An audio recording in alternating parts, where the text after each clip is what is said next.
Hi, everyone. Thank you for coming out this evening for our third in our year-long series celebrating the life and career of John Singleton. This is a screening of Higher Learning that's going to be followed by a conversation hosted by our very own alumna, Dr. Manushka Labuba, who is also working on very exciting things in her role at the Academy Museum. The panel that we have tonight includes producer Paul Hall, editor Bruce Cannon, publicist Cassandra Butcher, who was with us for Poetic Justice, actor Baldwin Sykes, and Stephanie Allain, who, along with Frank Price at Columbia, had really discovered John and his work and championed it for feature film production. So please stick around for that. This is a collaboration between the School of Cinematic Arts and, of course, the Singleton family, and John's mother, Sheila, will be here. She's been incredibly supportive, and we're very lucky to have her be a part of this with us, alongside the USC Visions and Voices Arts and Humanities Initiative, who have generously sponsored this entire retrospective, together with the USC African American Cinema Society. And I just want to welcome up Isaiah, the co-president of AACS, to say a couple words, and then I'll introduce you to Manushka.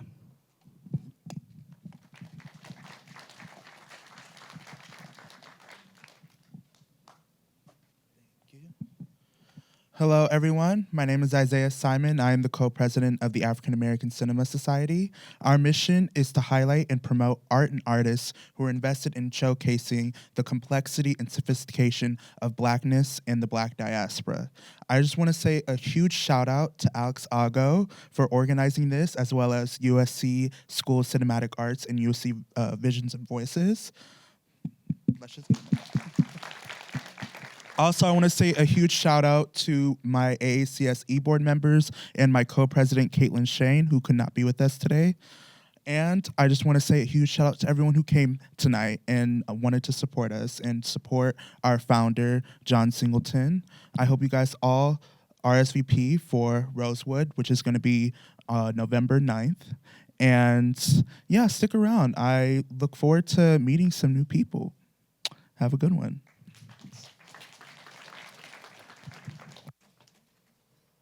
And after Rosewood, we've got one more before we wrap up the year. We'll be screening Shaft on November 30th. And if all goes well, that should be hosted by Tim Story, another alum of the School of Cinematic Arts, who made the recent Shaft sequel. And we're hoping he'll maybe pull together some of the cast. I don't know. We'll see.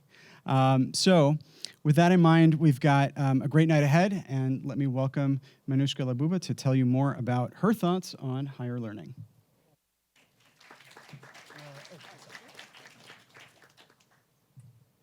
What's up, USC? It's good to be back. So I'm Manushka Kelly Labuba. I'm a researcher, film instructor, and filmmaker.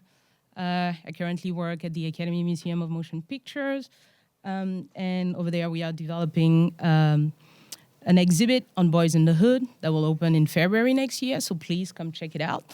The lead curator is in the house, Esme Douglas over there, so if you have any questions about the show, please come talk to her.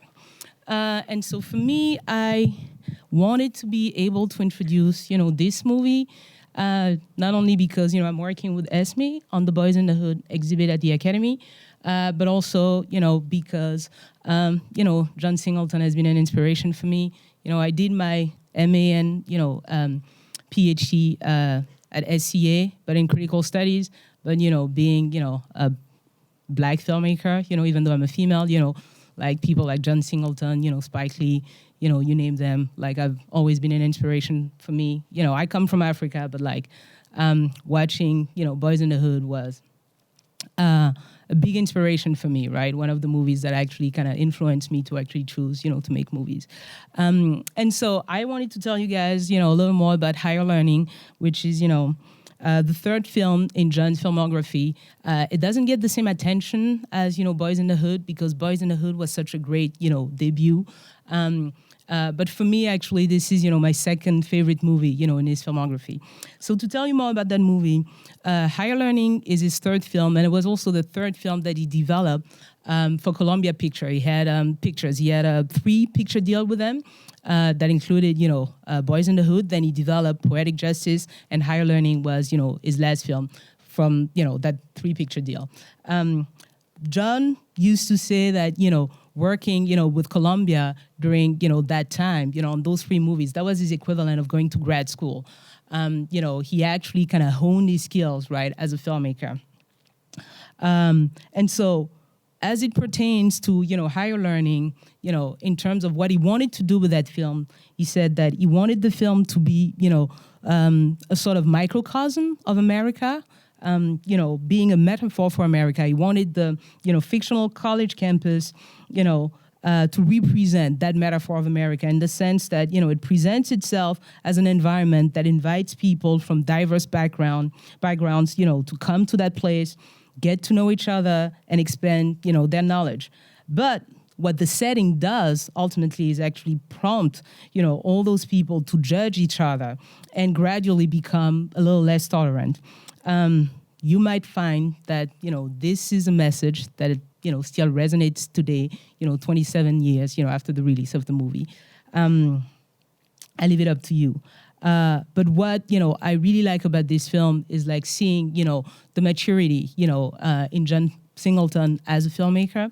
You can really see that his time, working, with Columbia enabled him to really grow, as a storyteller.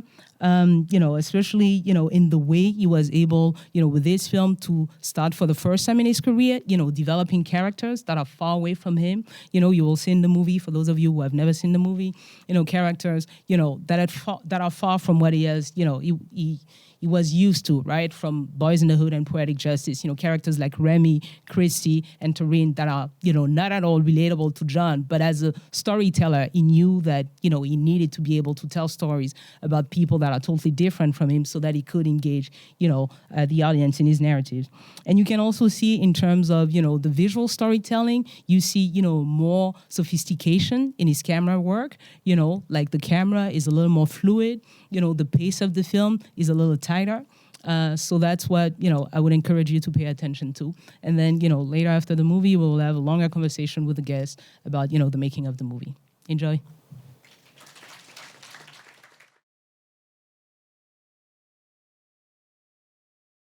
Hope you like the movie. So before we start, with the panel, I just want to tell you guys, like, additional facts, about Higher Learning. I'm not texting anybody, it's just my notes are on my phone, so in case it kind of looks weird. So the film is loosely based, on John's experience, at USC. He said, in interviews that what he tried to do through the character of Malik was to capture what it felt like for him to go to a predominantly, white institution. He said that his experience was intense here at USC, but not as intense as, that of the characters. But what he said is like, he felt that, going to USC was a little constricting, for him at some point. He was one of 14 Black students in a program of 2,000 students, and that's what created that little angst.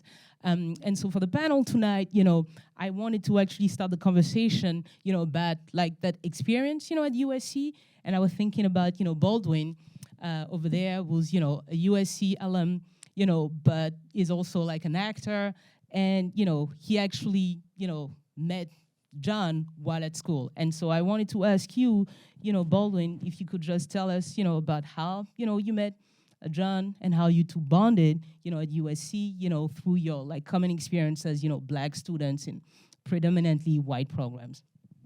Thank you. Yeah, I'm honored to be able to share that. So, as was stated, I also was a student. I was in the theater arts department, and also a member of the debate team. So a lot of times you would see each other as students just going back and forth across campus. For me, I'm born and raised in Compton, California. Anytime I saw someone that looked like me, it was, hey, this is kind of cool. It wasn't a whole lot of us here, but it was just kind of cool to see it.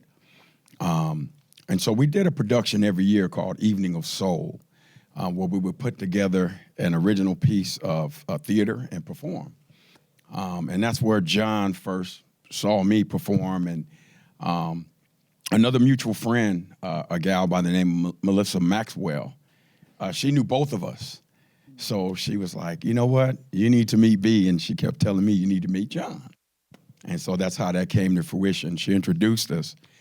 And so, again, as we're zipping back and forth across campus, now we have a name and you know, face and familiarity with each other. So it was always cool to kind of stop briefly and just say, hey, man, you running the cinema? Yeah. You running the theater? Yeah. We laugh and just tell each other to keep up the good work. And John just said, hey, one day we're going to work together. And that's the beginning pretty much.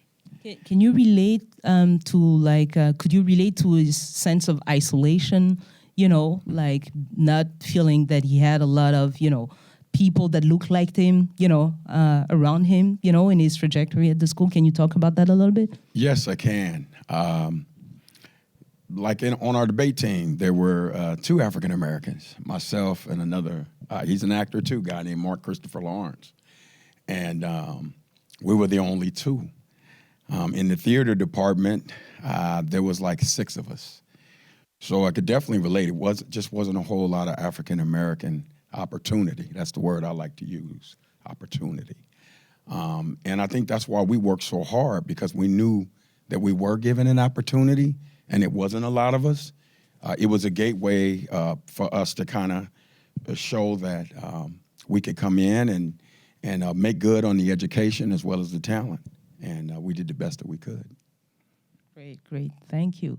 And so, you know, I want to switch to maybe talking, you know, with you, Cassandra, about like, okay, we start with this, you know, story of like people who come to a college campus with a lot of inspiration, and it culminates, you know, in violence. And then your job is to try to help, you know, the audience want to watch that movie. So can you talk a little bit about the process of, you know, trying to, you know, make people interested in that story without, you know, feeling kind of intimidated by the subject matter? John was extremely intentional with everything. So he was a lover of media. So he would read articles from whether it be Time Magazine, the LA Times, New York Times, international publications. And so we would talk about the writings of certain journalists and people that we actually saw in magazines. Tyra actually was on the cover of Essence magazine. And I saw her and said, let's set up a lunch. I think this is Deja. They met, and the mother and her and John met and talked and found out that she was from Inglewood. So we never forced anything. If you got it, you got it. And if you didn't, we would kind of move on. Because we didn't want to convince or like, you know, try to convince you that you needed to see what it is we were trying to share. We marketed his movies a lot like hip-hop albums. And we believed that there was an audience that was going to find it.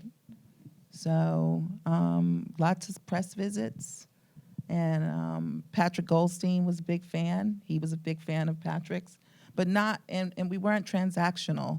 You know, we would call Patrick because we would love something that he wrote about, you know, John Sayles, or something that he wrote about, you know, anything else, a book that he had read, and or different things of that nature. And I found that was made our relationships really genuine. And we actually broke the glass ceiling with a lot of our movies in that way. That's great. Actually, you're talking about how, you know, you thought about the movie as like, you know, a hip hop album. And, you know, I know John, you know, liked to, you know, talked about himself as like one of the first hip hop, you know, directors, right? And can you talk about how different the process was for you, like working with him on this movie compared to the others, because I feel like the other movies that he made before, and I think the first project you two collaborated on was Poetic, correct? Poetic Justice. And it's like Poetic has really this like, okay, hip hop attached to it because, one of the lead stars, is Tupac. Well, this one feels a little less hip hoppy, but you still have this sort of, mindset in how you try to, promote the movie. I mean, he was South Central to the day he died. I mean, that was where he was from, what he believed in. He loved his people. He wanted to make sure that they loved his movies first. I think Stephanie and Paul and Bruce, you guys can all attest to that. We wanted to make sure that, that more than that saw the movie, obviously. We took the movie to South Africa. We took the movie to quite a few other places, Australia, I think, Germany, quite a few places. But he challenged the studios to do that. And the way we traveled these movies. And people loved it. And actually, you kind of, challenge people to see things and they show up. I think the cool factor, John was very cool, you know what I mean? And it was very authentic, so we could get bookings on MTV. We could get, maybe the Today Show wouldn't take him, but, MTV would take him, and BET would take him, and, and then Charlie Rose would also take him, and NPR would take him, and the LA Times would take him. So I was like, yeah. So it was one of those things. And then all the talent that was working on the film, they would work. We would work them too, and just kind of everyone. You didn't find us kind of traveling together. What we would do is we would work everybody in different spectrums. Whether that be fashion, finance, cooking, well, all kinds of things. We would just take, we'd end up at Jack the Rapper, all kinds of stuff. We would just, end up there and showing clips from the film and, that kind of thing. And because we didn't have big budgets for trailers and posters and movie standees and different things of that nature, we could actually, we were at the Bonner Brothers hair show, talking to hairdressers and giving them product and T-shirts and different things of that nature. So it was real grassroots, but it was actually authentic to who he was. Yeah, and I don't know if you guys have seen, like any of John's interviews, but like I would recommend that you check them out because, as Cassandra said, he's really cool. Like just listening to him, talk, you feel the passion, and it's like, yes, that's an easy way actually, to get, interested, in the films more than, the trailers and all that. Just listening to, the director talk about it. I've done a lot of that, and I found it, always inspiring. Let me actually, move the conversation, to Bruce actually. Thinking about, this movie, can you talk about what, working on this movie was like? Because for me, I watched it and I'm like, I was telling, the audience before that, for me, this film really shows, how John, kind of matured as a filmmaker. You can really see like the skills, are improving, the storytelling and the pace of the film as well. I feel like it's tighter, it flows better. And I think the editing is really helping a lot, right? And the tension, the way, it's building up progressively in the film. I give a lot of credit, to the work that you did, with the editing. And I would, love for you to just, talk a little more about what the process was like, working on this film in particular, and also if you can elaborate, afterwards about, what it was like for you to work with John, because like you were like a duo, you worked on so many projects together. Well, first I will say, I just feel like so incredibly lucky and a lot of gratitude that I got to spend like 28 years, in a really close personal and professional relationship with John that was like almost like a marriage. I think I spent as much time with John at times as I did with my wife or daughter. I mean, we're talking 10 hours a day for 9 months, and it was an incredible experience. And obviously, he was just amazing to be around and work with and inspiring. And his film enthusiasm was just so contagious. I mean, I'm going to actually for a second mention daily, something that people don't do anymore, which I think is so important. I think maybe it's missing in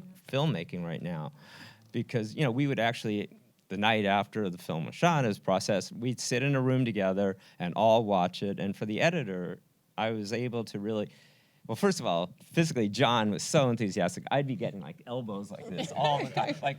You knew he liked a moment, and you just got a feel for what he, what worked for him, what didn't. And as an editor, you're trying to, you bring what you bring, but you also want to bring the director's vision, and that's missing now. And it was wonderful that I had that opportunity. Also, on that film, that was the first film we did on the Avid, which is just, I don't think that has anything to do with the editing style, but it gave us a little more freedom, actually, to try different things and more things. And, everything else was on the chem before that. And back to John's film enthusiasm, which will answer your earlier question, is, we talked a lot about other directors we liked, and, John loved Kurosawa and Truffaut. And I'm going to vary for a second. He also has really, there was two sides of John when you study him, that he has kind of a Hollywood side where he did more traditional films, and he was also really an indie director. And to me, this is an indie film. I mean, I don't think a lot of studios, and I give Columbia credit, for taking it, because this has a lot of stories it's weaving together. If you wanted to make this more commercial, you could have just cut out all the, a lot of different stuff and just made it an action film, and it would be a very good action film. But John wanted to tell a complete story, and John was really tuned into, as a writer, to his characters. He was dedicated to his characters. He wanted to allow each one to be fully drawn, fully expressed, and have a full arc. And that was, sometimes it was a problem, because the film would be way too long, but it was just his dedication to the characters, I think, that also made him special and who he is. And in this film, in the editing of it, we talked a lot about Kurosawa and the actor, Toshiro Mifune. And in the facial expressions, like Remy especially, and there's also a lot with Malik, we hang on the faces, and this is something John wanted to do. It's almost like a silent movie. You know what that character's feeling. You know the emotions they're feeling. And even Remy, I mean, look at what John did. He was sympathetic to this character. He showed this character, as a human being. He was lonely. He couldn't fit in. And it may explain a lot of what's going on with a lot of the messed up people and now in America. I mean, also Remy, side note again, but looked a lot like, what was his name? The Oklahoma bomber, Timothy McVeigh. Oh, if you want to Google that, it's just coincidental. He looks a lot like him. And of course, now he'd be a Proud Boy or a Oath Keeper, the same scene. Yeah, and actually it's interesting. Can you talk about how, the process, was like to actually, give, each character enough screen time so that we would be able, as viewers, to identify with them somehow? I mean, in a way, it was a battle, because the first cut gave characters everything, but it was probably 3 hours.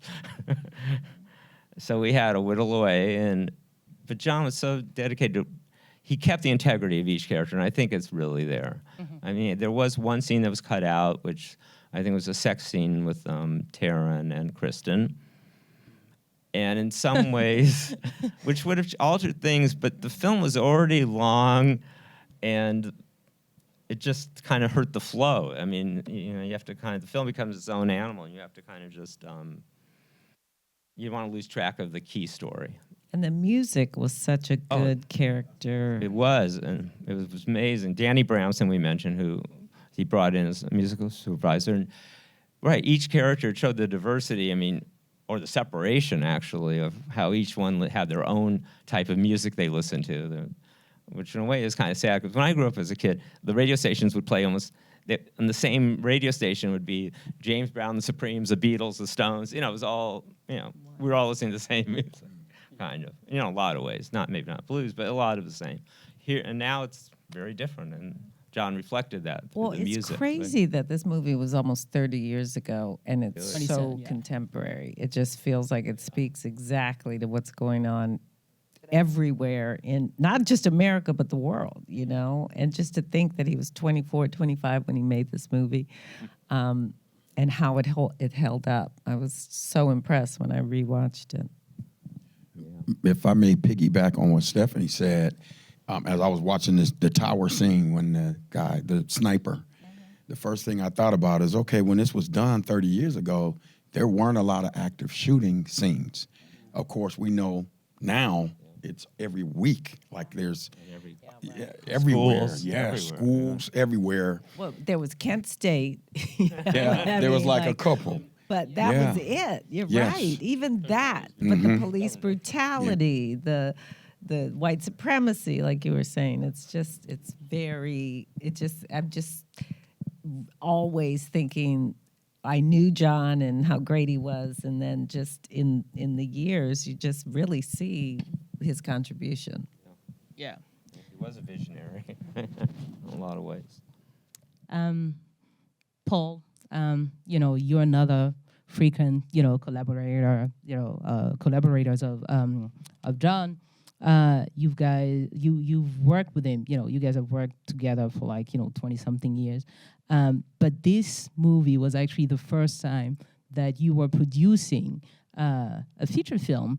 And so I want you to, actually tell us about this first collaboration, with John, in this capacity, and also how you develop, this long-lasting, friendship and, professional relationship with him. Sure. I met John on Boys in the Hood. I had a company and I did documentaries. And I'd done a lot of documentaries on Spike Lee's films. And I met John. And so the script came across our desk, Boys in the Hood. And my partner at the time, I think the budget wasn't great for us. And I remember saying to my partner, I don't think we can do this one. And he said, well, I think you should read it. And I read the script right away, and I went, oh, my God. Not only are we going to do it, we're going to spend every day on set with him to make sure we get this movie. So I actually met him on the Boys set, and we just really connected. Like Cassandra said earlier, he was very intentional in everything. I think his mother would probably tell you he was intentional as a young little boy. He was intentional on every single thing that he did. And I love that. It was amazing to see this kid putting this motion picture together and with great detail and wanting to be specific to a culture, to the folks, not pulling punches in his story. And so I worked with him on Boys, and I worked with him on Poetic Justice. And we really developed a friendship. And one night he called and he says, I need you to come over to my place. I want to talk to you about some things. And I said, and he said, and on the way over, pick up some pizzas. And sure enough, I got to his house and we started eating pizza. And he says, so you're going to produce Higher Learning? And I went, well, no, I'll produce the doc. He said, no, you need to produce this film because I talk cinema with you, I talk story with you, and I need you to help me make this movie. Well, you got to understand, everyone harbors and wants to do that or do something, but you don't know where the opening is going to come. And the opening came with this kid. He said, you should be producing features. You should be doing this. And I said, well, I had to think about it. I got a company and folks, and plus I got to get through the studio, and Stephanie was the studio at the time, and a few other folks. And you gotta let Spike know that you can't do his next film. Correct. But I did. I came on board to do that, to do the film. And for a first film, it was not overwhelming, but it was just so joyous because he was so true. And you could see the growth in what he was doing, and you could see he knew everything that he was doing. Every plan, everything that John did, he planned. He wrote it down. He thought about it. And so you might think that it's organic and kind of a natural thing. But to go back to how he opened the door for me I'm on my 17th film now, and tomorrow, Please. thank you. Tomorrow, I'm having my mix session with two people that he opened the door with for on Boys in the Hood. Wow. John was unlike any filmmaker. I mean, a lot of filmmakers have their same team, but John would see things in you that you wouldn't see in yourself. He clearly could do that. And so it was wonderful to be introduced to cinema, to filmmaking with him. And Bruce is right. Dailies were great. I'd be sleepy. I can't watch. We'd shoot all night, and then we'd have to watch dailies. But you look back on it, and it was like his enthusiasm. His enthusiasm just pushed you forward in every aspect of the process. Great.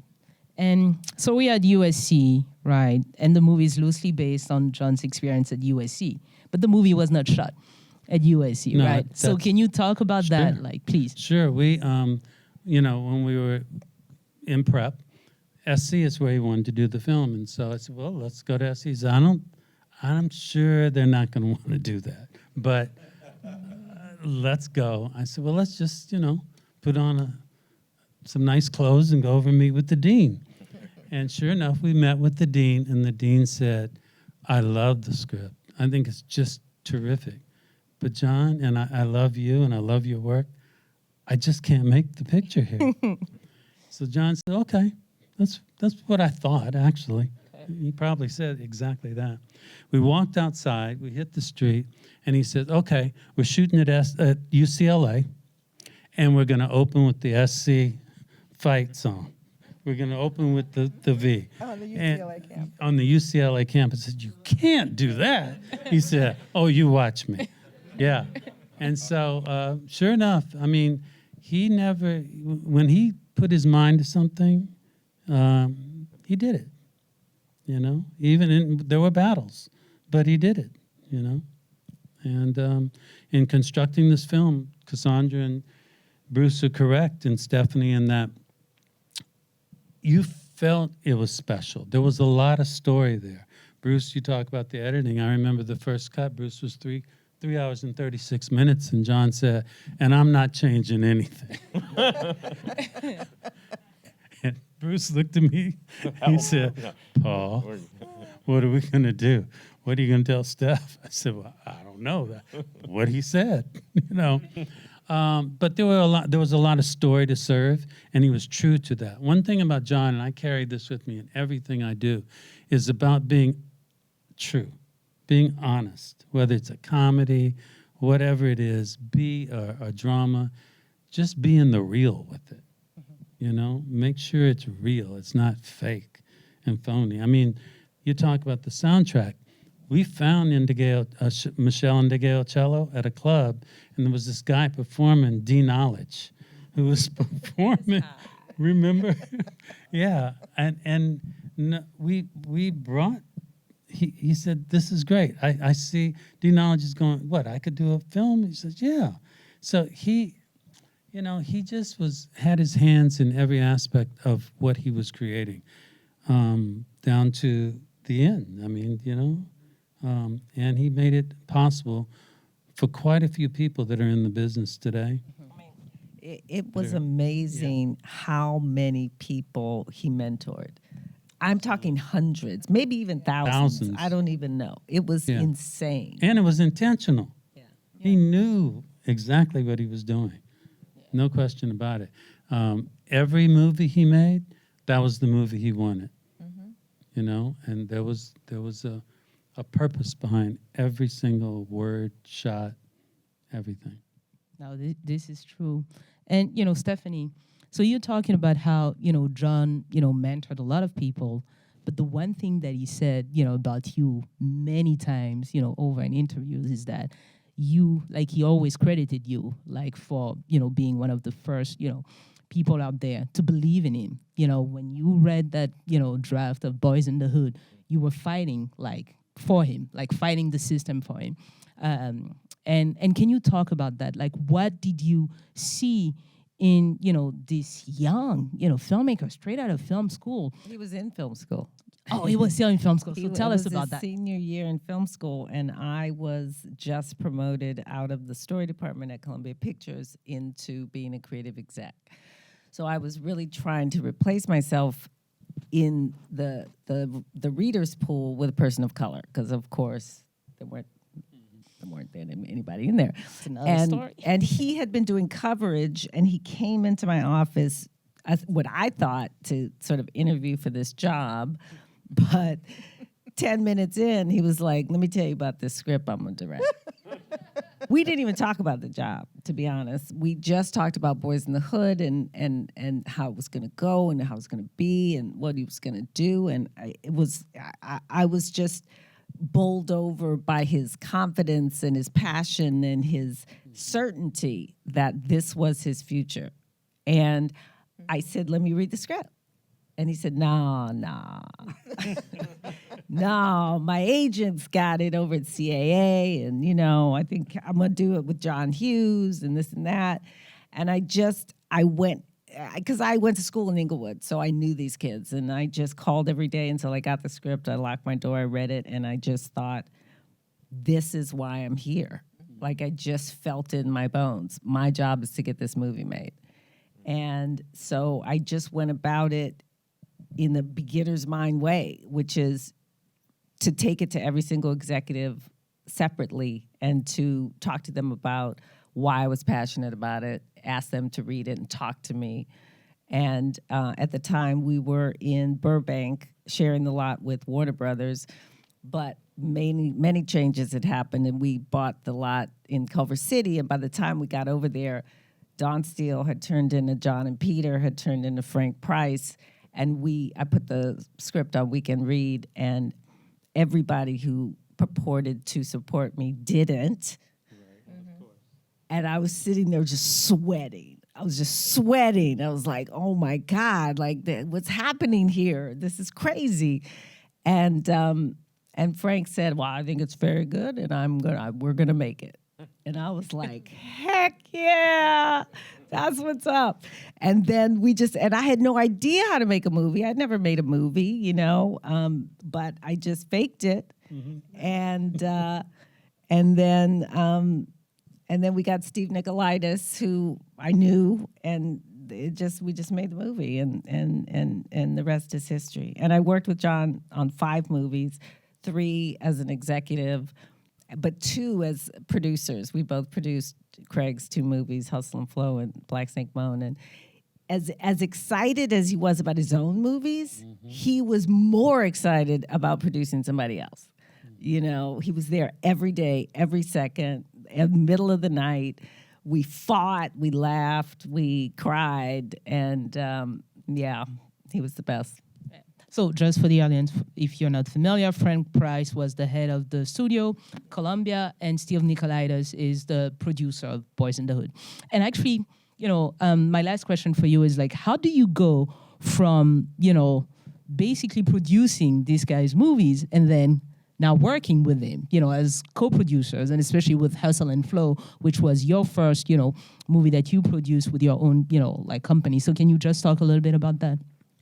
Well, I had read Hustle and Flow. I loved it. I had that same fluttery heart feeling when I read the script, and I called John and said I couldn't get it made. Basically, I couldn't get it made. So I called John and I said, "Hey, read the script. We can make it." This was the advent of digital. I was like, "I'll sell my house," which I did. Do not sell your house, and. And I said, I'll put in $250, you put in $250, we'll make it for $500,000. I didn't hear back from him for months. And then one night, late at night, I get this call. Steph, I love it. And then we spent another 3 years trying to get it made until he finally was like, this is crazy. I'm John Singleton. I've made so many great movies, and I've been nominated, and I made Fast and the Furious, and I made all these people money, and they won't give me the money, so he wrote the check himself. And then we went down to Memphis, shot it in 4 weeks, 4 6-day weeks, and everybody who passed was there at Sundance when we screened it, and they all wanted it, and he sold it for a lot of money. The rest is history. So I'm gonna open it up to the floor, in case you guys have questions. I see a question over there.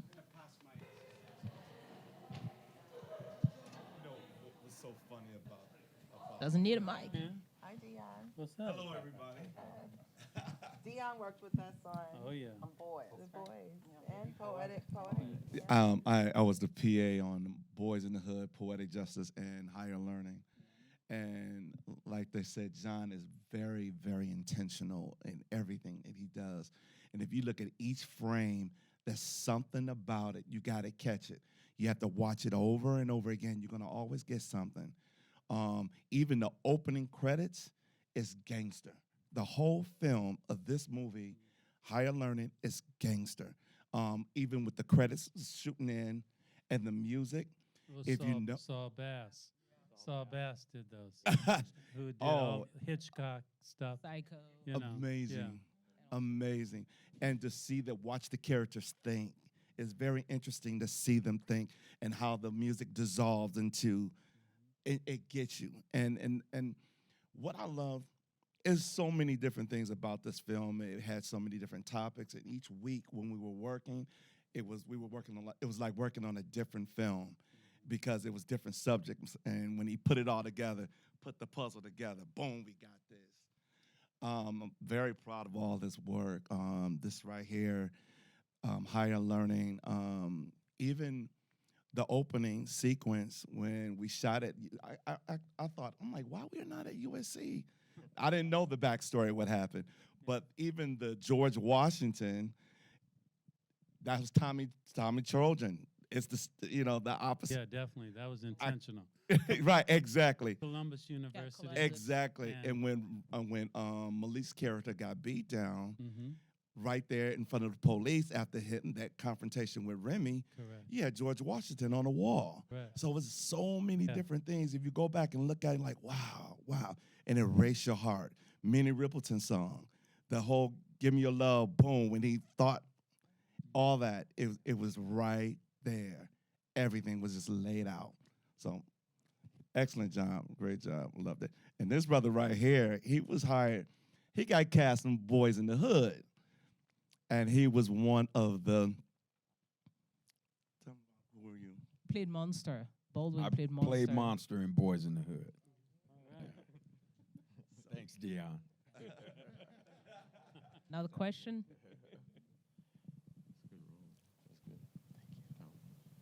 No question? Oh, here. And over there. So you mentioned taking the film to Germany. I'm curious how they reacted to the Nazi imagery in it. Higher Learning was screened really. We had great experience internationally with Higher Learning.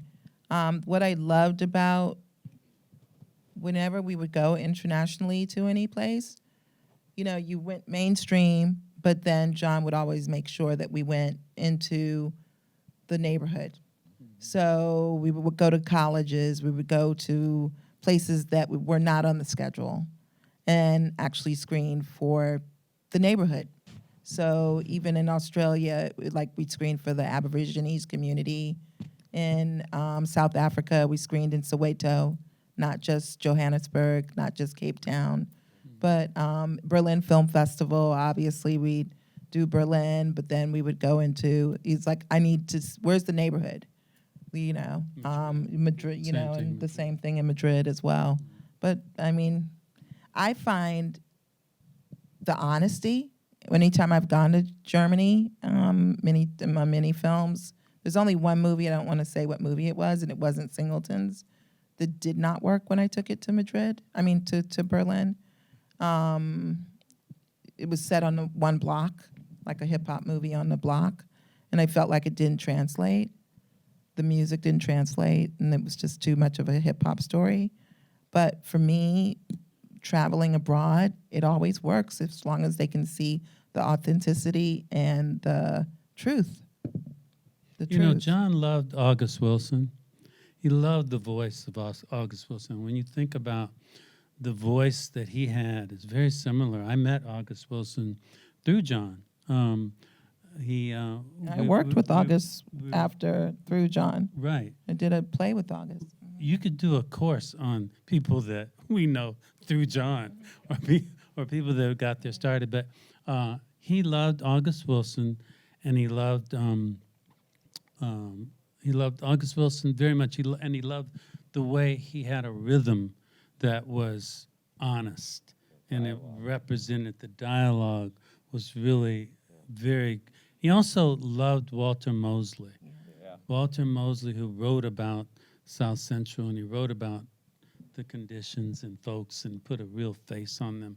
He was right there in that world. He loved writers. I think he wanted to do an August Wilson film at one point. Yeah, we were remember meeting on Fences, actually. At the Yeah, right. for those of you guys who don't know. Way before. Yeah. Way before. Okay. Yeah. Don't you find that when you travel abroad, which most of you probably have at some point, ultimately when you it's not what people say it is. It's like, to go back to your question, if you're respectful, if you're look at people in their eyes and you actually just are honest, everyone treats everyone just as good as, as human beings, for the most part. Yeah. I can't say that's always the case, but for the most part. I just want to, tell you guys, in case you don't know, because, it's college campus, so I always feel the need to educate. So August Wilson, African-American playwright, he wrote, Fences, My Rainey's, Black Bottom, like two of those. Yes, so plays that have been turned into movies. Walter Mosley, African-American writer. One of his book, The Devil in a Blue Dress, was turned into a movie. So you get a little more context here. Please. Yeah, voices were really important for him. There was a question over there. Yeah, 2 questions.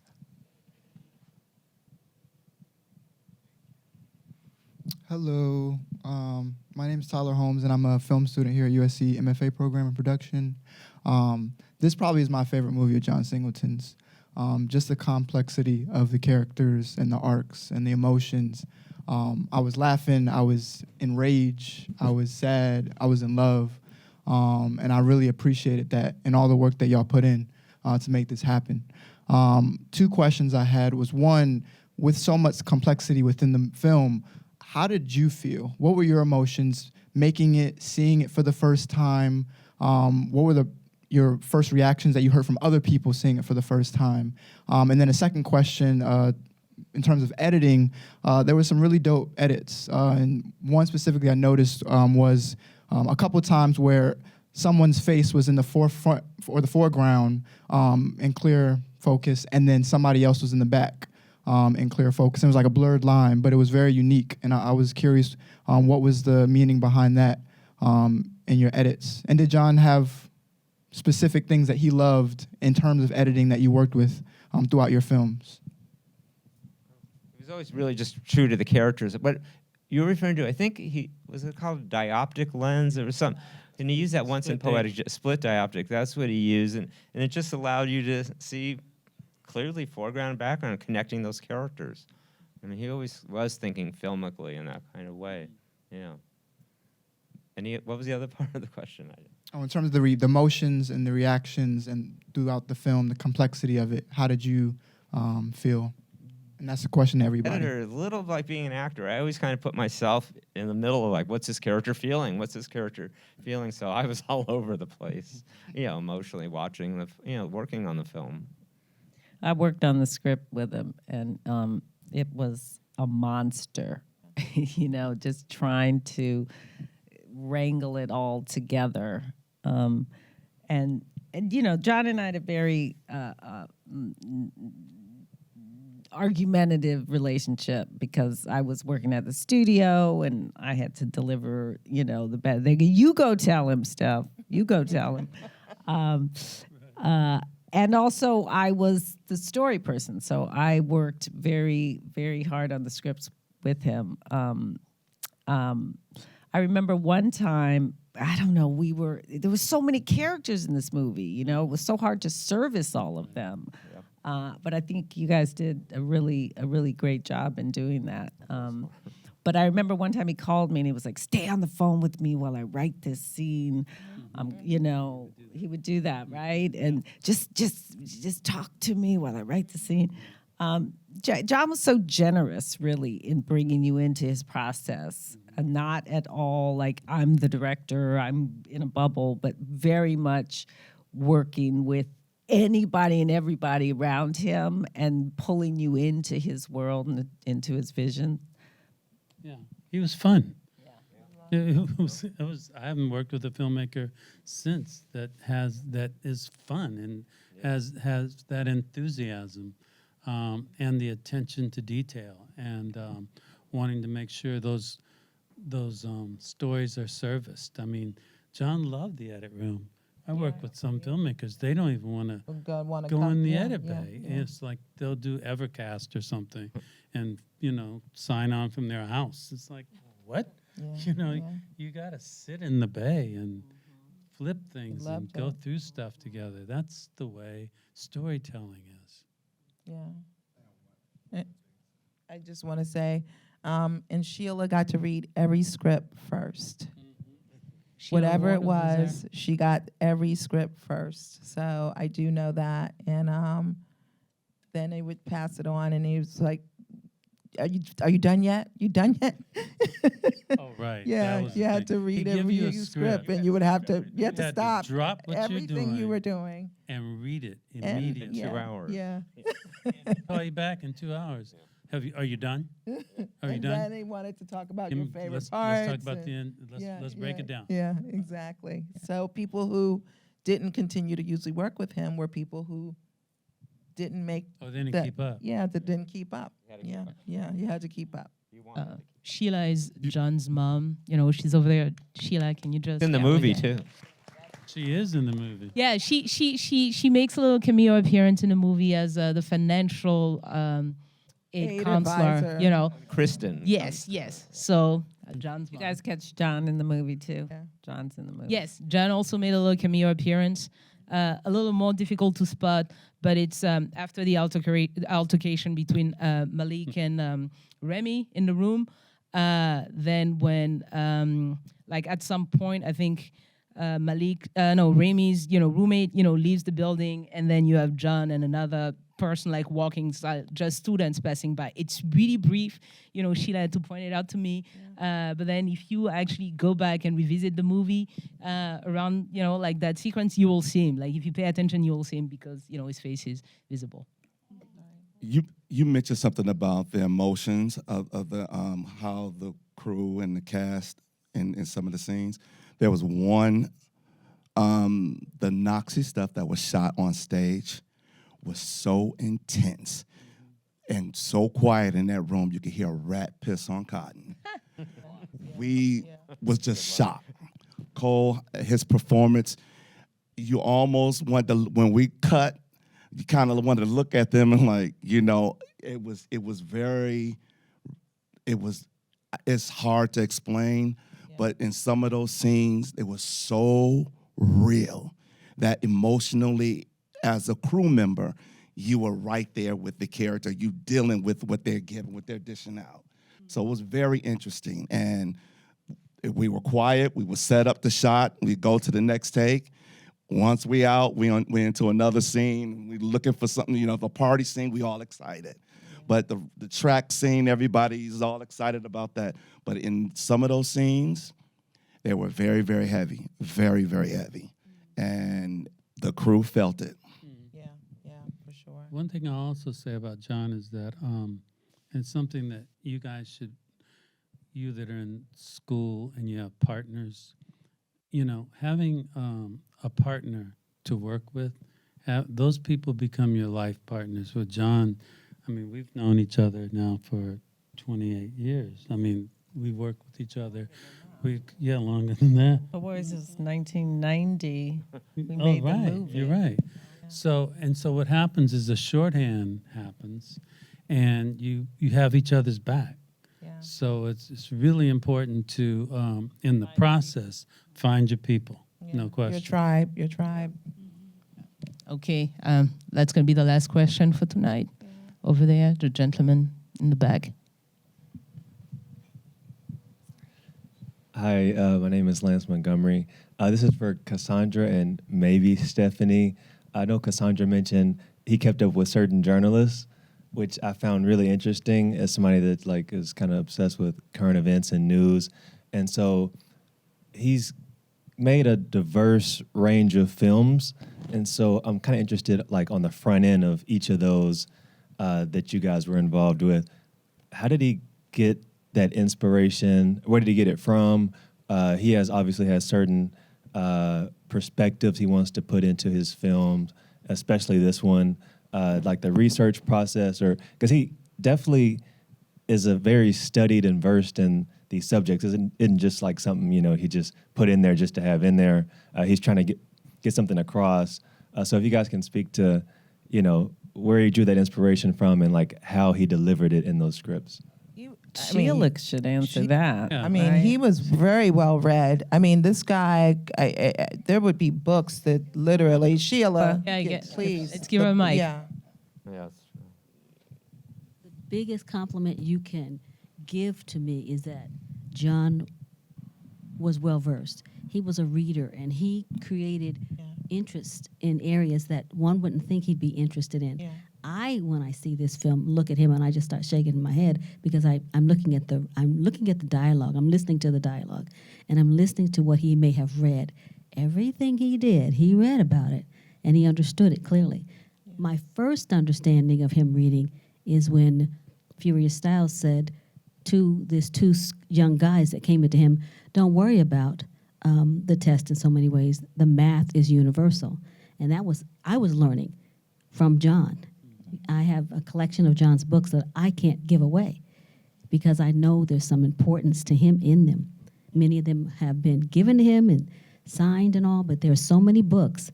And Manushka can account for some of the things that I've kept because he was interested in so many different things. So I appreciate you saying that or asking the question even because he was a reader. And he taught his children to always carry a book. I must tell you this. Always carry a book, you'll never be bored. Yeah, and like what Sheila is referring to is that, we are developing, the exhibition Boys in the Hood at the museum, and so we went to, visit a storage unit that she has with all of, like stuff that she kept, from John's collection, and there's a lot of books, very, diverse, and, like you can see, yes, the sort of, intellectual, kind of a background that he has, based on his books, right? The things that, speak to him, that influence him. There's like a bio of, Stokely Carmichael, but there's also like a lot of books on, the movie industry, on, filmmakers. So really well read. I have to attest to that. Unbelievable. I mean, there would be like, I would just be like, wait, you finished that book? In how many days? Like literally, he always had a book with him, always with his computer, with his iPad, whatever it was. But then also, the Vanity Fair, the LA Times. I mean, the New way he Yorker. found the person that wrote the making of book for Poetic Justice. He used to read her in 17 magazine and Veronica Chambers. He used to read her in 17. Now, why was he reading 17? Like he's read 17 magazine, which most of you probably wouldn't even know. I don't think that's even around now. But also Essence magazine she used to write for. And she is the New York Times editor and lives in London now. John would call me and say, John would call me and say, "I'm going to make you jealous. I just had lunch with Elie Wiesel."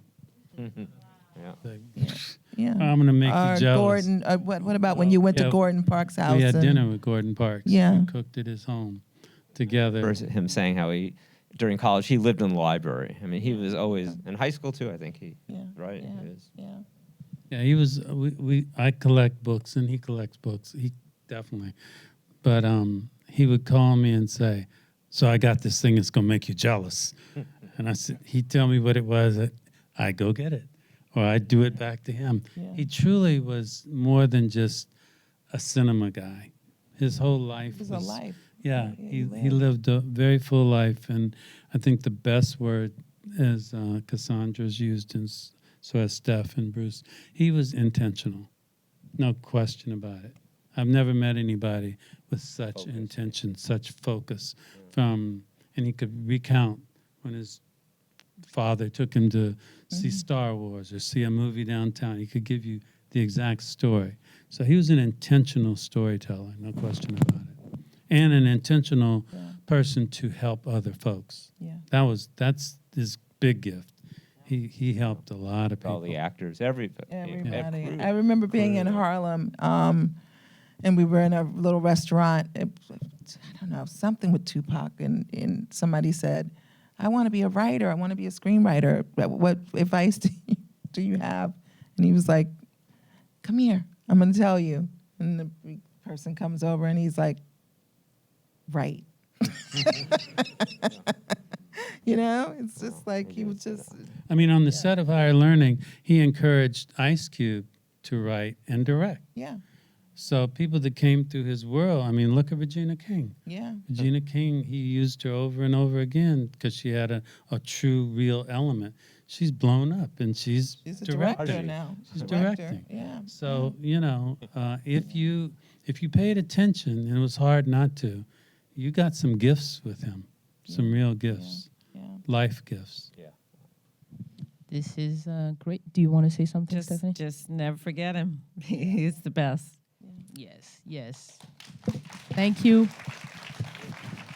Thank you to our, great panel. Thank you guys, for having watched the movie, and please, keep coming, enjoy this incredible thing that USC is doing, with this great celebration of, John's legacy. The next movie will be Rosewood, right? November, if I'm correct, right? So I feel like for me personally, during this entire process, it's been extremely inspiring for me to watch, all of his films, right? And I would, really strongly encourage you, to keep up, with what you're doing, right? Keep on watching those movies, and you'll learn more about, who he was. But also, I feel like there's always something that you can learn about, yourself, like something that can inspire you, to do something different and better for yourself. So, thank you very much. Have a nice evening.